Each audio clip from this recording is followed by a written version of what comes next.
Nick Isiekwe regained the support of England after an opening defeat of 4 years. When a coach thrusts a promising young player into the crucible of international rugby, he has to be absolutely sure that his charge is ready for what awaits him: the speed and ferocity of the game, the magnitude of the occasion, the fierce glare of public scrutiny. Before the first test against South Africa in Johannesburg in 2018, Eddie Jones thought that Nick Isiekwe was ready to start an international match for the first time, against the Springboks at Ellis Park. Isiekwe had just turned 20 and had made 2 previous appearances from the bench for England, against Argentina and Samoa. 36 minutes of helter-skelter rugby at altitude was enough to make Jones realize he was wrong, and he pulled Isiekwe from the fray before halftime. Jonas' subsequent selections revealed that the England head coach had misjudged Isiekwe's readiness for the international arena by almost 4 years. The defeat by Scotland at Murrayfield last week was the Saracens' lock's first international appearance since that sobering experience in Johannesburg. But the way he returned to his club after such a potentially wounding experience in 2018,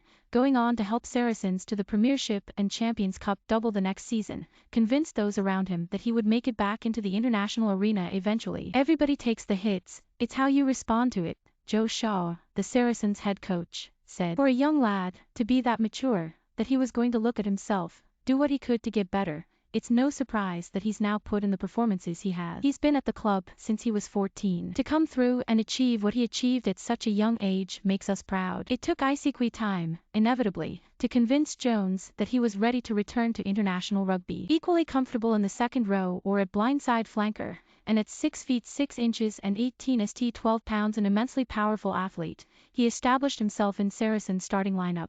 But his career then hit another bump in the road when his club were relegated from the Gallagher Premiership for their violations of salary cap rules. While more experienced players such as Owen Farrell, Maro Itoje, and the Vunipola brothers, Billy and Mako, stayed and played their part in gaining promotion from the Green King IPA Championship, Isiekwe realized that he needed to keep playing Premiership rugby. Like Max Malins and Ben Earl, who went to Bristol Bears, Isiekwe moved on a 1-season loan, in his case relocating to Northampton Saints for the 2020-21 campaign. "With the situation we were in, the best thing was for him to go on loan," Shaw said. His appetite to make the most out of that experience meant that he was always going to come back a better player. Rather than a setback, the change of scenery and the need to prove himself to a new set of teammates and coaches enabled him to make another significant step forward. His attitude was exemplary. He came in and didn't bring any of Sarri's with him. He was just committed wholeheartedly. In terms of Northampton, Phil Dowson, the Northampton forwards coach, said, "With loan deals, you sometimes worry about that. But his desire to play week in, week out,